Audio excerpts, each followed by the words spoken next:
tell us why you felt the need to buck the caucus, if you will, the Freedom Caucus, and vote for the bill, or say you would vote for the bill. There was no vote. And then in the aftermath of it being pulled, when all is said and done, leave the caucus. The Freedom Caucus was initiated to get a voice at the table. We conservatives have been cut out of the loop for years. We formed the Freedom Caucus so that we could have an input, and we finally got that input this year when we had the majority. The Freedom Caucus had a lot of input into this bill. We met with the president for over an hour and a half, and the vice president and the cabinet, and changes were made to accommodate what the Freedom Caucus wanted.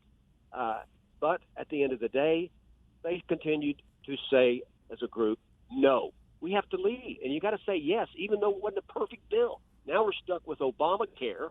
And the whole purpose of running this year and the last several years was we're going to repeal Obamacare. 60 times those same people voted to repeal Obamacare. But when it counted, they got cold feet. They wouldn't do it and made excuses. So it's time for me to leave that group and be more of an independent conservative in the House.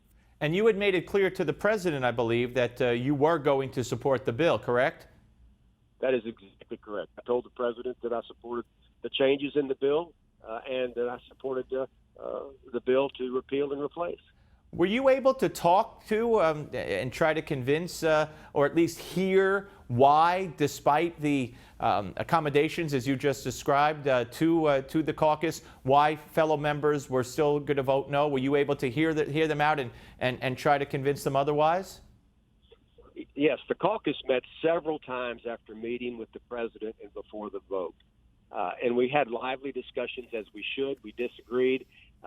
But I was convinced that many members of the caucus were never going to say yes to a bill, ever. I think they would have voted against the 10 Commandments if it came up for a vote. So I could not convince them. Some members agreed with me that we should vote yes, but the caucus as a whole was continuing to vote no. Therefore, we're stuck with Obamacare.